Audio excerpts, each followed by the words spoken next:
Now it's time for our second plenum, Legacy Institutions and Innovation. I will remind you in this session to please submit your questions and give your cards to, I guess, Samantha. So I'm Karen Rivo, and I'm honored to be moderating this session with two distinguished guests. Who am I? I am a passionate, pluralistic Jew. I am a dual citizen of Israel, having made Aliyah 8 years ago.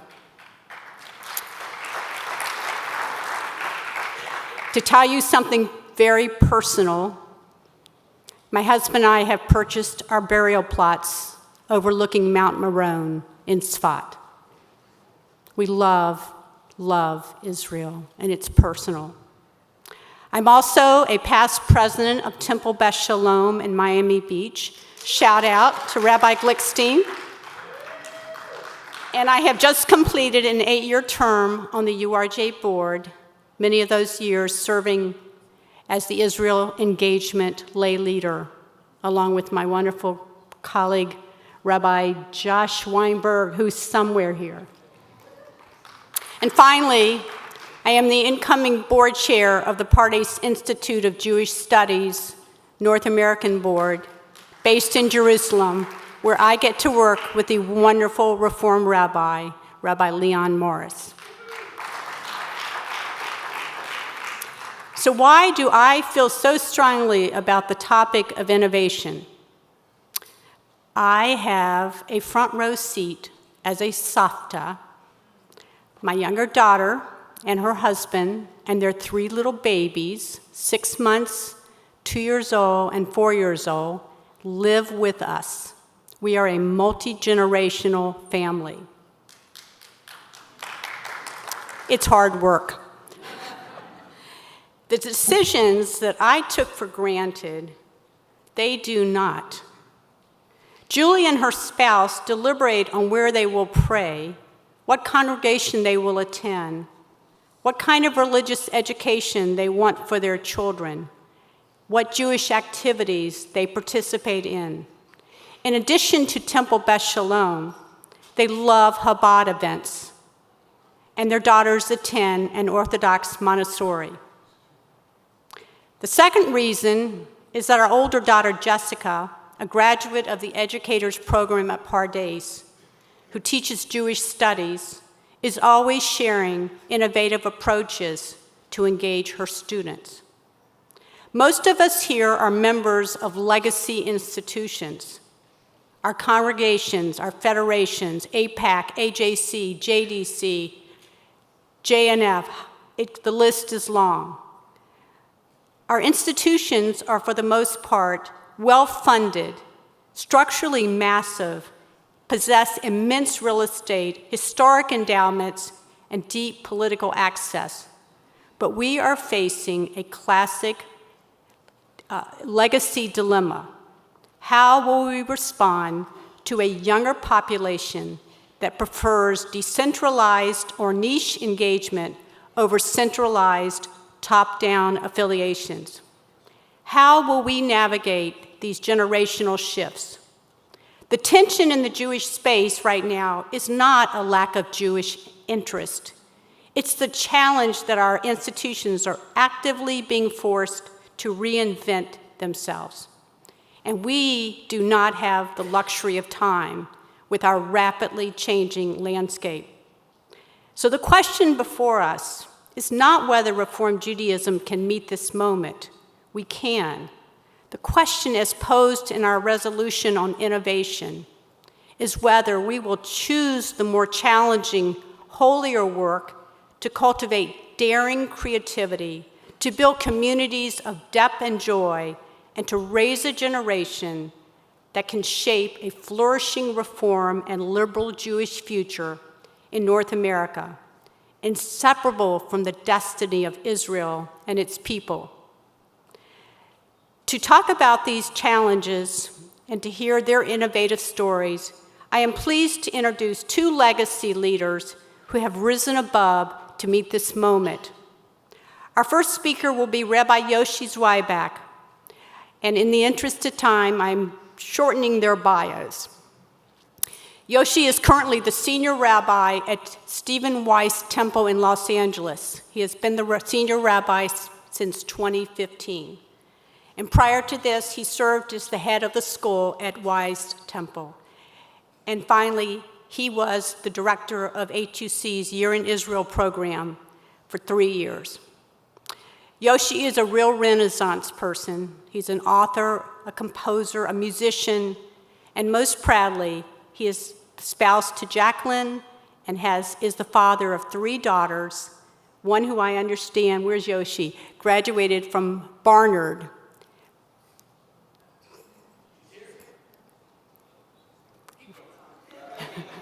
Is there more than one Yoshi? And I give you Rabbi Yoshi Zweiback.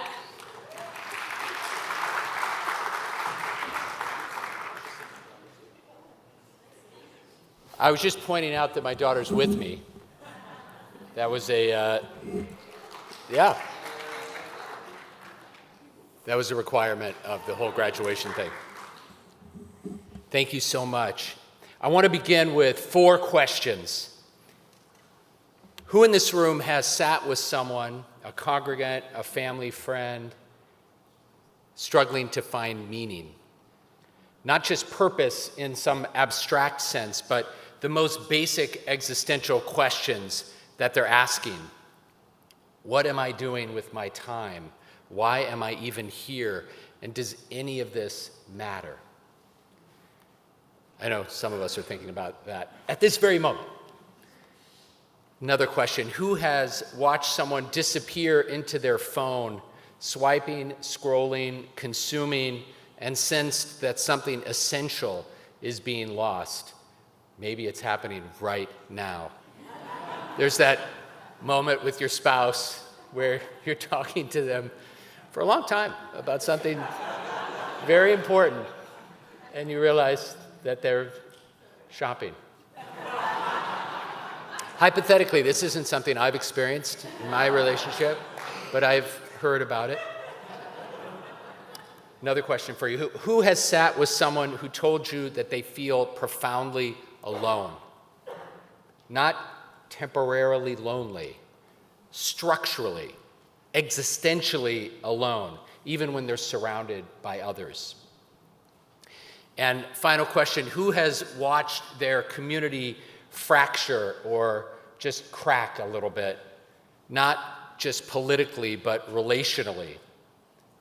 People who used to find ways to disagree respectfully are now not able to sit in the same room with one another.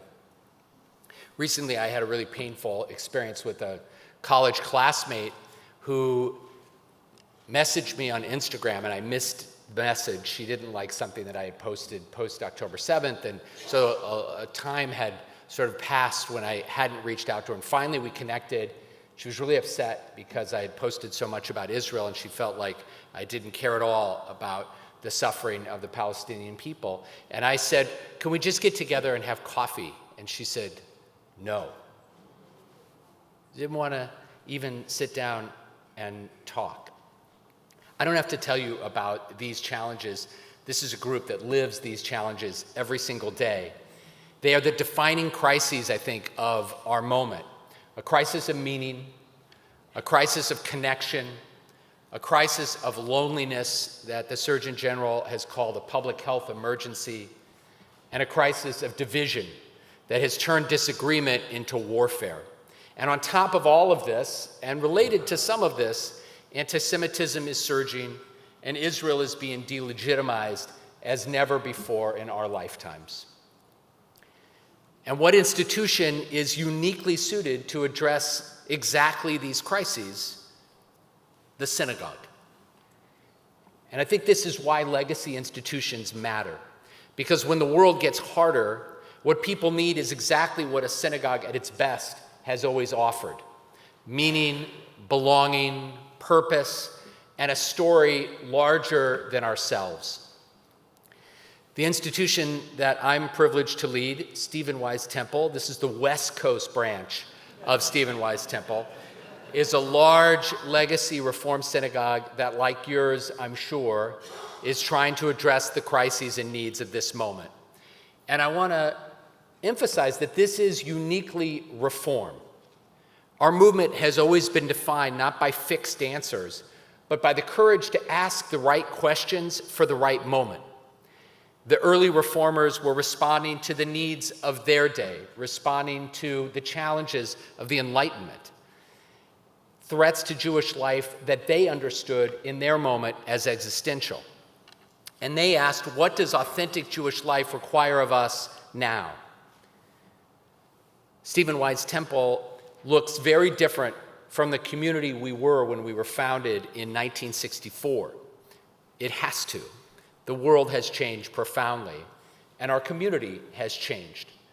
And what people hunger for has changed as well. A legacy institution, or a movement of Judaism for that matter, that refuses to change structurally in how it communicates, in how it understands itself, will not remain relevant. It will become a museum. And so we have to be willing to ask hard questions, to rebrand, to restructure, to look at who we are today, a deeply diverse community of Jews from every background, Jews by choice and the Jew adjacent, and ask, what does this community need from us right now? And so I want to begin with the mission of our synagogue, and this is the first slide, so please put that up. We make meaning and change the world. In an era when people are striving for purpose, when the most urgent question in so many lives is not what should I do, but why does it even matter? A synagogue that takes that mission seriously is not optional, it's essential. We're here because human beings need meaning the way they need air. And we know that somehow Jewish wisdom, Jewish community, and Jewish practice have something irreplaceable to offer a world that is grasping for meaning. But there's the second part of our mission. We make meaning and change the world. We take that second part seriously. It means we work with people outside our community, outside our tradition, to make the world genuinely better. And we do this in our own way through a literacy initiative called Wise Readers to Leaders, where we build relationships with Latino students over the summer and throughout the year across difference to try to change lives. And we do this through our partnership with Greater Zion Church Family in Compton, which is a partnership that I think of as covenantal. It's not a program or an initiative.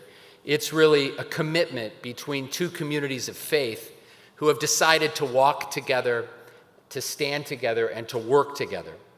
We just celebrated our second Exodus Black Jewish Seder. Pastor Bishop Michael Fisher and I led a trip to Israel this last November with Amanda Berman from Zioness. We brought 18 Black Christian leaders along with 2 members of the Black Jewish community to Israel for 10 days. And we're planning a trip for this spring to Alabama together. And that's just one way that Change the World looks in practice. The mission doesn't change. It's in everything we do about making meaning and changing the world, but how we pursue it, the values we emphasize, the priorities we make, the aspects of Jewish life we embrace most urgently, those must respond to the moment we're actually living in. And so after October 7th, we embarked on the preparation of our current 5-year strategic plan, which took us about a year to create. And at its heart is a framework that reflects the values this particular moment demands. Not forever, not as a replacement for everything else we are, but as our clearest answer to the question, given the world as it is right now, what does our community most need to be? And that framework we've encompassed in a Hebrew word, rikmah, which is a helpful mnemonic for the work that we're engaged in. This is slide number 2, please. And there are 4 threads to this tapestry. And I just want to take a moment to take you through them, because I think it speaks to how a legacy institution like ours can remain vibrant.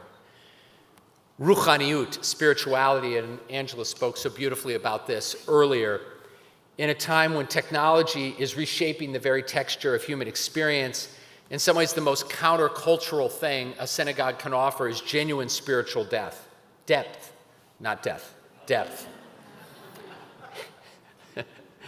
People are hungry for stillness, for transcendence, and for authentic Jewish experience. And October 7th made this viscerally clear. People came back in meaningful numbers for community, for worship, for moments of silence, and for something that they couldn't find outside the four walls of the synagogue. We have to be worthy of those moments, and we're working every day to become more so. And our community, and perhaps this is unique, maybe not, I'd be interested in hearing from you afterwards, but I'm seeing people really interested in a spirituality that draws deeply from tradition. People are coming to us, and part of this is we have a very large Persian Jewish community at Wise, and they're asking us to do, I've done a lot of Upsherin ceremonies. I don't know how many of you rabbis have been asked to cut hairs at 3 years old, but yeah, I get that. We do a siyum for the fast of the firstborn before Passover every year, which is not something that I experienced in my previous congregation. Thursday morning fill-in ceremonies for many of our bar and increasingly bat mitzvah students. So that's spirituality. And then Keruv, which is what I think of as intentional community building. In a time of profound loneliness, Keruv signals a fundamental shift in orientation. We're not waiting, we're reaching out actively. And part of the way that we've done this at Wise is through educational excellence. Our synagogue was really built with all of our schools, a preschool, a day school, K through 6. At one point, we had a high school all the way through 12th grade that we separated from about 13 years ago. But the educational institutions are really at the core of what we do. And over the past 14 years, our enrollment has grown more than 15%. And our overall revenue as a result has grown 78%. And a lot of that is about the excellence that we are offering. We have devoted tremendous resources, and we've raised tremendous resources to support the retention of the best teachers that we can possibly find, the building of structures that are worthy of the educational program that we want to embody within them. But the question that we're asking ourselves is, will they stay? A lot of our families come to us because of our school, but will they see us as a spiritual home? And that's the challenge of Keruv. And we're doing this with an engagement program that, again, if I had more time, I could tell you more details about. Happy to talk to you about it afterwards. The mem of Rikma has been a real challenge and continues to be. Machloket l'shem shamayim, respectful disagreement. In this time of vicious ideological and internal battles, we need desperately the value of machloket l'shem shamayim. And I just want to emphasize this in this room with this gathering. Internal ideological battles are not inspiring to most people I encounter. They don't attract the next generation. And when we spend energy on internecine conflict, we are not strengthening our movement. We are exhausting it.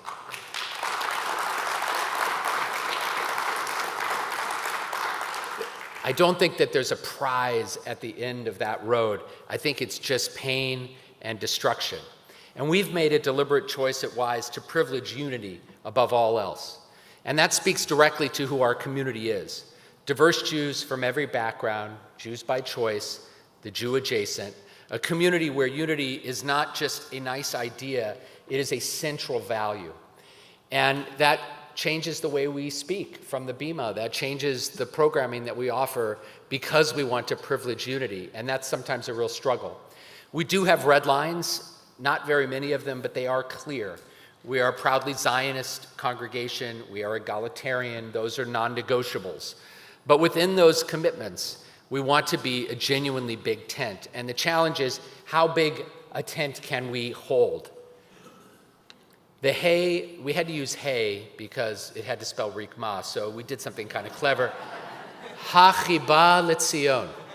And I want to thank our Director of Jewish Studies for that, Malka Clement. When Israel is under attack, militarily, politically, morally, when anti-Zionism has become respectable in rooms where anti-Semitism would not be tolerated, we embrace our love of Zion all the more. And that is just central to who we are. It's part of the reason we are called Stephen Wise Temple. We believe in the Jewish people's right to self-determination in our ancestral homeland, not uncritically, not without hard questions, but with deep and abiding love. And we will never be embarrassed into silence about Israel. Last month, I led a synagogue group on March of the Living, and whatever complexity I carry about the present moment, whatever questions I find myself asking, especially in these last few weeks where there have been some deeply regrettable actions by some ministers of this government in Israel, what I felt at the gates of Auschwitz-Birkenau was the absolute moral clarity of why Jewish sovereignty exists. And the challenge of how big we can make our Zionist tent is a real one, but it's one that we are committed to. We are not there yet on any of this, but we do have a strong sense of where we're going.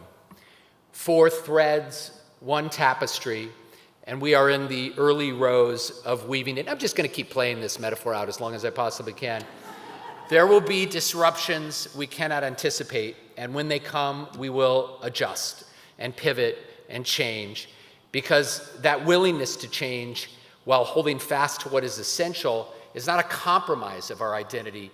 It is our identity, and it is, I think, the most authentically reformed thing we can do. The reformers before us did not succeed by protecting what existed. They succeeded by reading the moment clearly and building accordingly. A 62-year-old institution with deep roots and a clear sense of where it is going is not a relic. It is exactly what a lonely, divided, spiritually hungry world is looking for. We make meaning and change the world. Let's keep weaving.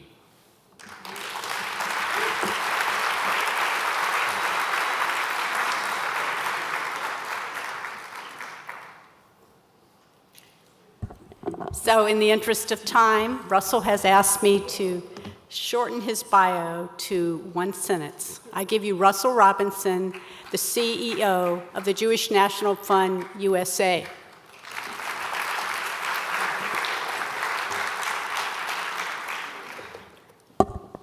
Thank you. Today I want to challenge us on how legacy institutions should operate, how they need to operate, how they work with one another. And I want to start with a business analogy. Bloomingdale's and Nordstrom both sell products, sometimes the same brand. They strive for quality, for customer service. And then what do? They put their store in the same building, a mall. Wow, can you believe it? A customer can walk into one door, accidentally turn right, and go shopping at the wrong store. Now, if they would ask us in the Jewish community how to run their business, we would explain to them, never put your stores next to each other. Separate them further apart. Don't cooperate. Don't sell how good you are. Customer service is overrated. And for sure, we would rather you not buy anything than to buy from somebody else. But here's the truth, the Bloomingdale's and Nordstrom understand a deeper meaning. They understand that being in a mall is a strength, that selling quality and believing in yourself is a strength, that succeeding and have others succeed is the strength of all of us. Now, in that mall, they may be shopping for a pretzel or go to Crate and Barrel. They may just be walking and exercising. But they're in the mall. And in that mall, they're going to tell their family and their friends. And the chances are, they're going to bring customers to your store.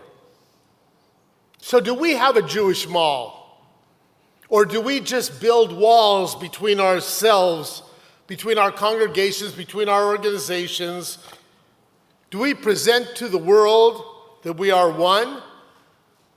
Do we sell that we have the greatest legacy ever given to anybody, Jewish peoplehood in Israel? And we wonder why people Don't join us. So the lessons of the mall, whether physical or digital, is that collaboration works. It builds businesses. And I want to be very clear that our mall is pro-Israel, pro-Zionist, Jewish mall because it's all the same. It's all one beautiful winning story. And in this mall, we must stop the oy vey. No one wants to be part of a losing team. And I know this because it works at Jewish National Fund. 125 years ago, our organization was established by people yearning for success, something to believe in. There was not the internet, and we didn't have brochures, and there was no online platform. But people took food off of their plate to put a coin in a blue box, to repurchase the land of Israel for the Jewish people everywhere. It was not a project, it was a vision. 30 years ago, we took on the water catastrophe that was facing the people of Israel.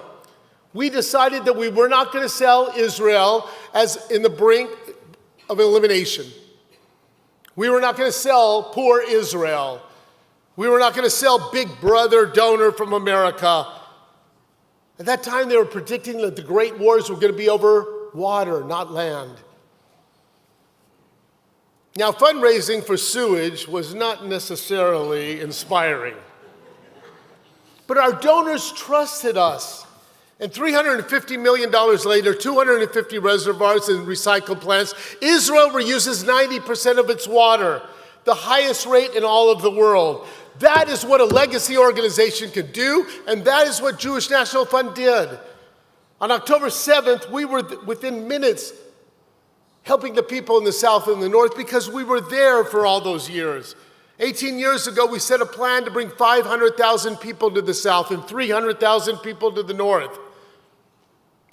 Nothing has stopped this legacy organization then, nothing stopped this legacy organization now, and nothing will stop us towards our goal for the future. We took over, I want you to listen to this number, 6,478 people on volunteer missions during this war. And we did not subsidize any of them. None of them. The only limitation we had was airline seats. Today, 42 people are in Israel on our volunteer missions, and we have missions slated for every single month. Our emergency campaign brought in 85,000 new donors. Now, conventional wisdom says you only recapture about 5% of those donors the following year. We recaptured 87%. And our growth has continued. And that's why we have set a campaign plan for the next 10 years of 1 million donors, 1 million voices for Israel over the next 10 years. The fastest growing part of our donor demographic is our 22 to 40-year-olds. They believe in us. They contribute to us. We believe in them. We invest them. I tell you this because our donors, they're your donors. They're all the same. The facts are is that we have 674,000 donors who have contributed over $2.5 billion based upon Zionism, based upon trust, based upon Israel, and positive and no oy vey, and many congregations have joined us, and I want to thank you. Because we're telling the winning story of the Jewish people. No oy vey, and we're asking you to join us. We're asking you to join Rabbis for Israel. It's $1,000 per year. It won't break you. It won't make us. But it'll make you partners with us so that we can start planning and being part of continually creating tomorrow. We need collaboration.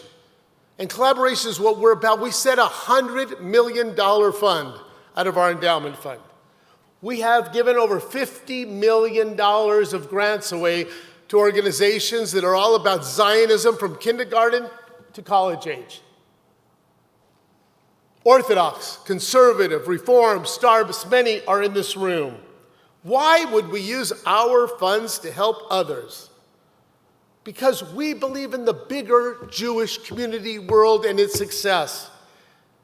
It's great for the future of the Jewish National Fund, and it's great for your future as well. To bring you back to the mall, we must be helping each other grow during this time, working with each other, collaborating more. And we have to share. Now, there's a lot of organizations that do work that we don't do. And they're great organizations, and we speak about them, and we collaborate with them. We may not fund them, but if you're pro-Israel and you want to work with Israel and do good work, come to the Jewish National Fund. We will collaborate with you. And you should know that every student at the Jewish National Fund Must High School in Israel, they're alumni. We hand their names, information to every Hillel, Chabad, ICC, Stand With Us, every organization on college campus when they go to college campus. We gave 478 names to organizations this year, and you should know that those alumni represent 67% are your donors and are your leaders. That is what we have to do for each other and working together. Today, we are really the wandering Jews. No Jew is not moving to small towns and to big towns. But how do we treat them? Well, in colleges, organizations work very hard to engage their students, but let them walk out the door at graduation with no warm handoff to the Jewish National Fund or a JCC or to a congregation or to any other national organization. Why do congregations say goodbye to families or members of families who are moving to other cities without offering that hello gift and that opportunity in that next community to get to know and that warm welcome? By the way, send them a Jewish National Fund tree certificate. But we have to bring people together by working together and acting like we really care about the Jewish people and not just our own organizations. What if congregations partnered much more with legacy organizations, yes, like Jewish National Fund, for projects that we do in Israel and for work that we do here in the United States? Because maybe those congregants want to hear about it, even though the rabbi doesn't think they do. Maybe they'll go shopping in another organization, but I guarantee they're going to go shopping, and more will go shopping at yours. And that's why at Jewish National Fund, we have a program to give each congregation $500 for every person you send on one of your trips to Israel. $500 per participant. We want you to take more people to Israel. We want you to have a high-quality program. We're offering you to lower the price, keep the quality up, bring more people. We know that you are the leaders of your community, and we want to join you. It's your trip, it's your itinerary, it's your program. We want to work collaboratively with you. We want to build this Zionist village. Join us at our global conference this year in San Diego, November 12th through the 15th. By the way, we have special rates for Rabbis for Israel. Bring your congregants. Let them see the largest pro-Israel conference in the country, 2,900 people strong. But be careful, there's no oy vey there. So we want to bring more opportunities. We want to work with you. But we need to do something that is so challenging and faces all of us. It's the most important work that we have to do, and that is to bring more teenagers to Israel. At 15 to 18 years old is the most impressionable moment of their lives. And today, on programs of 5 weeks or more, the numbers is the American Jewish community is sending less than 3,000. It's the most important moment of their lives. It's the most important moment of our lives. And Jewish National Fund established a $25 million fund called Dream Israel. $25 million to give grants of $7,500, yes, to teenagers to go to the Jewish National Fund Must High School in Israel, to our summer program, to our regular program.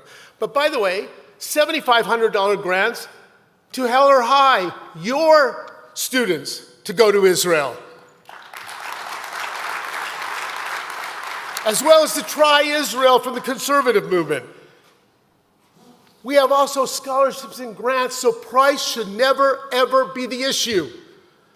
This has to be the gold standard of what we do in the Jewish community. It is the most important work that we do in the Jewish community. It's the greatest way for their college entrance. It's their greatest way for leadership development. It's the greatest way for your future donors in the American Jewish community. It's the greatest way for us to build the strength of tomorrow. So let's grow together. Let's build together. You are the gatekeepers of our future. I'm asking you to open your gates. Open your gates. We're ready. We need you. This past April 24th, we held our second annual Shabbat for Israel. Shabbat for Israel, yeah, religion and Israel and Jewish peoplehood all coming together. 1,700 homes, 21,000 people, 52 congregations participated, some with 400 in attendance. There was no separation of Zionism, Israel, religion. It's all one. It's all part of our great story. So I want to challenge you. I don't want 52. I want 500 congregations next May 14th. Shabbat for Israel, across the United States, one day, celebrating everything beautiful about who we are. And by the way, don't just invite people from your own congregations. Work with us. We'll let you use our list in your zip code. And maybe you'll meet some new neighbors. Maybe you'll meet some new members. Or maybe you'll just meet some great people that are in that Jewish mall that we want to keep in there.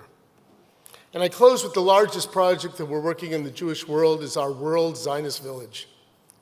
It's going to be on 25 acres of land in Beersheba, a half a mile away from Abraham's well, where the first purchase ever was recorded in history, where the conversation first began for Jews and Muslims and Christians. You'll house our high school and a high school for Israelis. You'll house gap year and apartments, a hotel, classrooms, auditorium, and food, pavilions. But the most important thing, it's going to be a living Jewish mall. And your stores, your organizations are going to be the most important part of it. It's going to be Yoshi from Los Angeles walking next to a teacher from Barcelona. It's going to be a Heller High student walking next to an Israeli. It's going to be about a new conversation for Jews and non-Jews, Zionists to come together of all beliefs, people from the right and from the left, people religious and non-religious, from the diaspora in Israel, for a new conversation on shared values and common destiny. It's a $350 million dream, but our organization was made on bold dreams. I hope you join us. It is the conversation that our young people are yearning for. It is the conversation that we should never say, shame on us for not taking the opportunity to build. This is why legacy organizations and congregations are so important. Not because they're perfect, not because everybody belongs, because it is us, you, us, all of us who sustained Jewish life for generations. Oh yeah, they may turn right or turn left and go into the wrong store, but they'll be in our mall. And we will know that they're part of the winningest story in the history of the world. 3,500 years of winning seasons. It's the greatest team to ever be part. It's about our ancestral soil. It's about building together. It's what our people are looking for. And oh yeah, no oy vey.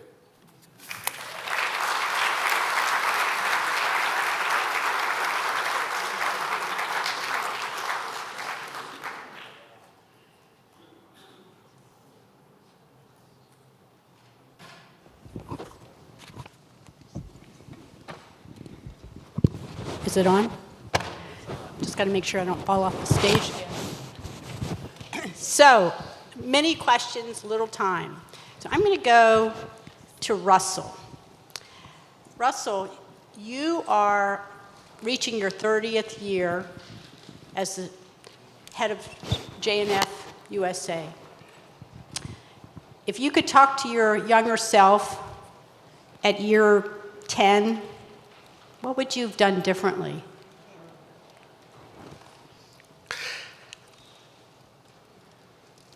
worked harder, faster. But I think it took a couple of years to really believe what I believe today, and what I speak about always is that Israel is the greatest unifier of our Jewish people. And that young people are the ones who are changing the world, and we have to believe in them, and we have to trust them, and we have to push them to push us. And that's probably the biggest change I would have made. Thank you. Same question to Yoshi. You've been at Stephen as the senior rabbi for, I guess, 11 years. What would you do in year 5? I would have bought crypto. I mean, a lot of crypto, NVIDIA. That wasn't the question. Oh, okay. The message, the focus on unity, I think I would have embraced that earlier. A lot of that has been an outcome of October 7th and the uptick in anti-Semitism. If I had been able to anticipate that, I probably would have started focusing more on that. It was there, but it wasn't core, and I would have done that earlier. Thank you. I see I'm just quickly looking through the questions, and so I'm going to ask this. So much of what we've talked about in the last 24 hours relates to our generational challenges, our young people. We know that anti-Jewish and anti-Israel hatred is directly correlated to the amount of time that our youth are exposed to TikTok. What are you doing specifically to speak the language of our Gen Zs and to connect with them? Russell. So I believe that first off, there's nothing, and this to be a little controversial, that you can fight all the hate that you want, but the hate is yell at it, scream at it. You'll get a laryngitis, but you're not going to do much change. But what I do think we're doing and what we're trying to do, what we're trying to push, is I talk about the winningest team. People want to be part of winners, and we're winning. Every demographic, I could give you everything that is going on in the Jewish community. We're winning. But if we want to keep telling people, oy vey, why join this team? I could tell from New Yorkers for 27 years, nobody was a Knicks fan. All of a sudden, there's more Knicks fans in the world. Be winners. Thank you. This is an interesting one. What do you do if your child is in a Torah school that does not teach about Zionism and there's no other temple within an hour plus? Do I pull my child out of the school? Yoshi. I think Russell should take that one. I do. I feel like that. All right, it's up for grabs. Do I hear? No, I'll be happy to. So I'm blessed to be in Los Angeles where there's lots of choices, but I grew up in the Midwest where Jewish communities, at least mine growing up, was smaller and there were fewer options. But I'll just share the story of my mother of blessed memory, who was born and raised in El Dorado, Kansas, and to go to temple, they actually drove to Wichita, which was an hour away. So I guess the answer would be sometimes maybe that is what is necessary. If there is a real lack of alignment between your values and what is being offered locally, and you've worked with them to try to ask them to be more Zionist in their educational approach, and you're unable to do that, the best option might be actually to find another place. Thank you. Russell, you are a very optimistic person. We all saw that, right? Why? Tell us how you have this optimism. I have to tell you, it goes statistically. First off, I told you our 22 to 40-year-olds are the fastest growing part of our donor demographic. So they have to be contributors to be counted in that number. We have our Muss High School, and I have to tell you, we had to send home almost 400 kids. I know the rabbi, your daughter was there. On October 7th, we had to send them home on October 12th. From January 20th, we have not gone a day without high school kids on our campus. Listen to these numbers. 60% of their parents have never been to Israel. And they sent their children to a war zone. From Phoenix, Arizona, and Seattle, Washington, and New York City, and Los Angeles, California. And because they were facing war zones and they wanted to find themselves. And I'll just tell, if I may, a quick story. It's one girl, Phoenix, Arizona. I'll tell you the story. She had a swastika on her locker. When I asked her, so why did you choose not to take it off? I wanted to show hate. So, of course, I thought she was in a Jewish youth group. She said, my entire Jewish experience was a chair dance at my bat mitzvah. I said, well, your parents must be in Beitar Nix. They've never been to Israel. But when her best friend's mother said that she can't go to her house anymore, she chose not to go back to her school. She came to our school, and again, I said to her, so your parents sent you to a war zone instead of Phoenix? And she said, I didn't think about it. When I said, where are you going to go to school next year? She said, back to my high school. And I said, why? You just said you're never going to step foot in there again. She said, today I'm a Zionist. That is 1,000 more people win.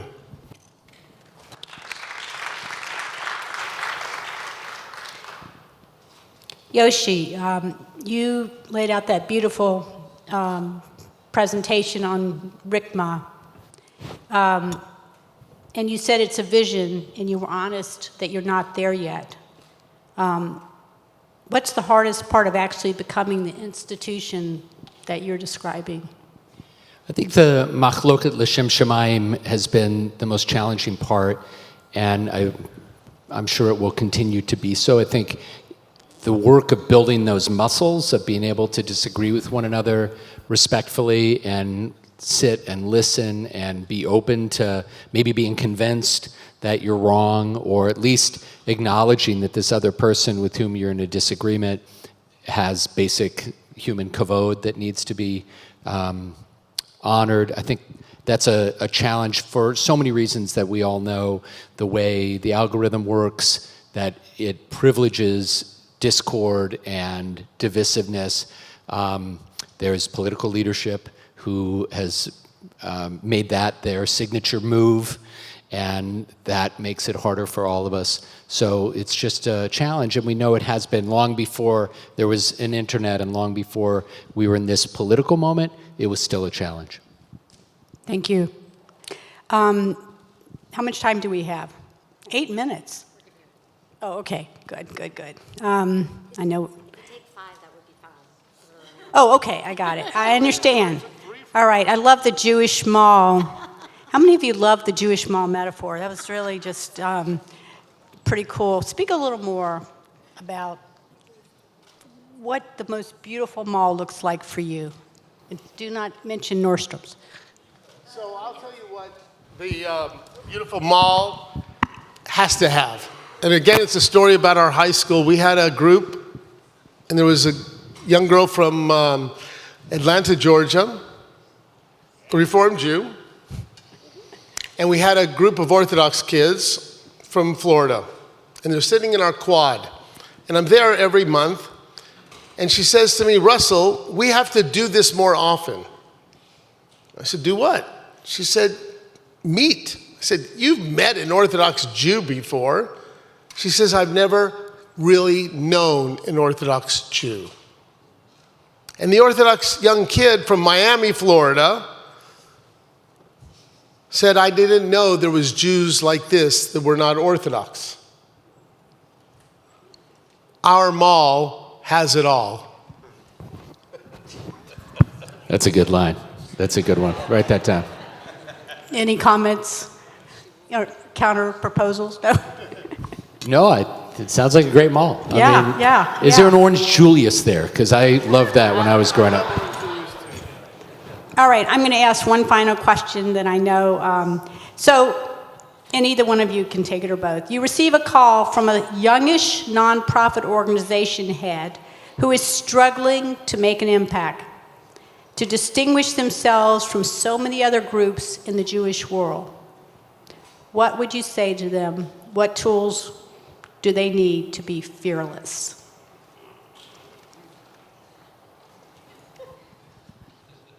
I think Russell should take that one. First off, I say this to all of our professionals. The first thing is answer the call and take the meeting. Because I could tell you, not from anybody in this room,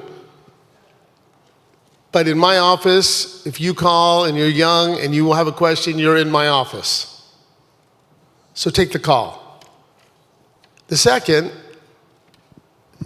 you're not going to educate somebody. You're going to want them to want to learn more. And so help them to understand what they want to learn more, how they want to learn more, how they can do, and give them pathways. Because people are looking for leadership, and the difference between, I believe this in my heart, evil and non-evil, it's called light. And it's just more people that are going to turn the light switch on, and there's people that just don't know where it is. Help them find the light switch. Yeah, the only thing I'd add, I love that, is that this is, I think, an incredible moment for leadership, and it's a real privilege. As challenging as it is at times, as exhausting as it is at times. I was talking to a colleague right at the beginning, Mark, and we were reflecting on the last decade or so as congregational rabbis and thinking about the pandemic. Remember the pandemic? Remember the good old days of COVID-19?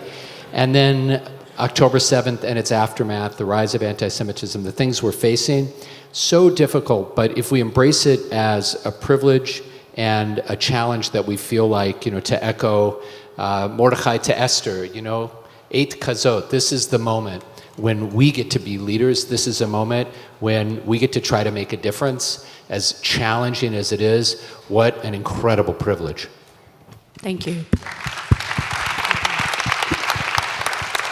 And now I want to close this session by reading the final resolve in our resolution on innovation.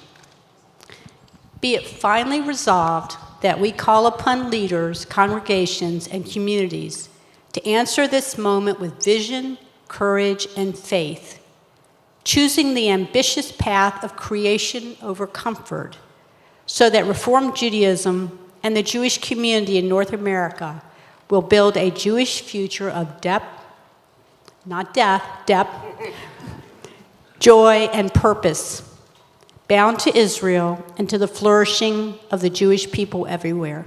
Amen. And thank you to Russell and to Yoshi.